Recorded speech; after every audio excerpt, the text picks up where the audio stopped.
Hi అండి, మనం ఈరోజు భద్రాచలం ఐటీడీఏ ట్రైబల్ వెల్ఫేర్ మ్యూజియంకి వెళ్ళడం జరిగింది. అక్కడ మనకి చాలా సుందరమైన వాతావరణం కనిపించింది. ఇది ఎంట్రన్స్ అన్నమాట. ఈ విధంగా లైటుల కాంతులతో ఉంటుంది. మనకి ఇక్కడ వెళ్ళాలి అంటే ఈవినింగ్ 5 to 10 అన్నమాట టైమింగ్స్. ఎవరైనా వెళ్ళాలంటే వెళ్ళండి. ఇదిగోండి, క్రికెట్ స్టేడియం కూడా ఏర్పాటు చేశారు.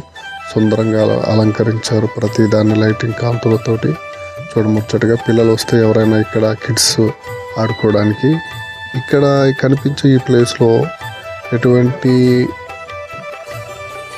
ఖర్చు లేకుండా ఉచితంగా ఇవి మనం ఆడుకోవచ్చు. ఇక్కడ కొన్ని క్రికెట్ అనేది కానీ, లేకపోతే వాటర్లో దిగి తొక్కలో కానీ వాటికి మనం మ్యూజియం చూడాలి కూడా మనం అమౌంట్ పే అనేది చేయాలి. కానీ ఇక్కడ ఇదిగోండి, ఇది అనమాట. దీనికి కూడా అమౌంట్ మనం పే చేయాలి. ఈచ్ 1% ఇంత అని ఉంటుంది. ఇలా అక్కడ కొన్ని తక్కువగానే ఉన్నాయి. చాలా మీ పిల్లల్ని తీసుకెళ్ళండి, చాలా బాగుంటుంది. ఎంట్రన్స్ ఎంతమంది వస్తున్నారో చూడండి. ఇంకా వస్తూనే ఉన్నారు జనం. మరి మేము వెళ్ళాక చాలా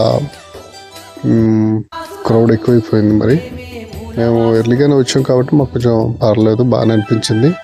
ఇంకా ఇక చూడండి, మా వాళ్ళు ఇంకా ఫోటో స్టిల్స్లో బిజీ అయిపోయారు. ఇంకొకరిని దింపడంలో ఫోటో నిమగ్నం అయిపోయాం. కానీ ఇక్కడ ఈ భద్రాచలం ఐటీడీలో పిఓ గారు ఈ విధంగా ఫెసిలిటీస్ అనేవి ప్రొవైడ్ చేశారు.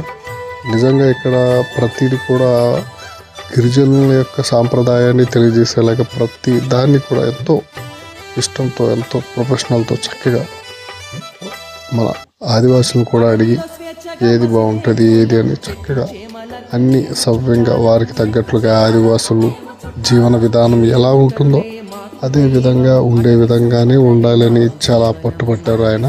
అందుకనే సేమ్ ఇంకా మన ఆదివాసులు ఎలా ఉండారు పూర్వం, ఇప్పుడు కూడా కొన్ని గ్రామాలు ఇలా ఉన్నాయి. ఇవి చూడండి, అంతా కర్రలతోనే, వెదురు కర్రలతోనే అలంకరించడం అనేది జరిగింది.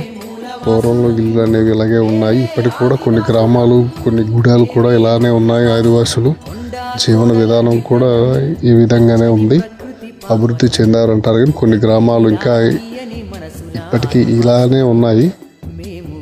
నిజంగా ఆదివాసులు జీవన శైలి ఈ విధంగా ఉంటుందా అని ప్రతి ఒక్కరికి ఆశ్చర్యాన్ని కలిగించే విధంగా చాలా సుందరంగా అలంకరించారు. ఇక్కడ మేము కొంతమందిని అడిగాము. వచ్చిన వారు కూడా చాలా బాగుంది, చాలా సర్ప్రైజింగ్గా ఉంది, నిజంగా ఎక్కడ లేదు ఇలా, ఈ ఐటీడీలో లేదు, నిజంగా ఈ భద్రాచలం ఐటీడీలో ఈ విధంగా గిరిజనుల యొక్క సాంప్రదాయం తెలియజేస్తూ ఇలా పెట్టడం. ఇదిగోండి చూడండి, కూర్చోవడానికి కూడా చక్కగా పెట్టారు. ఈ మ్యూజియం లోపల వెళ్ళాలంటే అమౌంట్ పే చేయాలన్నమాట. మనం పిల్లలకైతే 5 రూపీస్, పెద్దలకైతే 10 రూపీస్ అనమాట.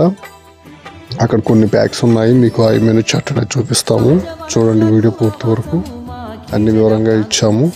ఇంకా మా వాళ్ళు ఈ విధంగా స్టిల్స్ ఇచ్చి ఈ వీడియో అనేది మనం ఫస్ట్ పార్ట్ 1గానే తీసుకోవాలి. ఎందుకంటే వీడియో చాలా లెంత్ అయిపోయింది. అందుకని దాన్ని పార్ట్ 2గా మేము మళ్ళీ ఆ వీడియోని రెడీ చేస్తున్నాము. అది కూడా మీకు ఈ 2 డేస్లో మీకు మన యూట్యూబ్ ఛానల్లో ఉంటుంది. మీరు మాత్రం ఈ వీడియో మీకు నచ్చితే లైక్ చేయండి, షేర్ చేయండి, సబ్స్క్రైబ్ చేయండి. మా వీడియోని మరింత సపోర్ట్గా చేస్తున్నందుకు మీకు చాలా థ్యాంక్స్. చాలామంది మన వీడియోస్ చూస్తున్నారు కానీ లైక్ చేయట్లేదు. ఇది కొంచెం మా ఆదివాసి సంస్కృతి ఎలా ఉందో. ఓకే, థ్యాంక్ యూ అండి.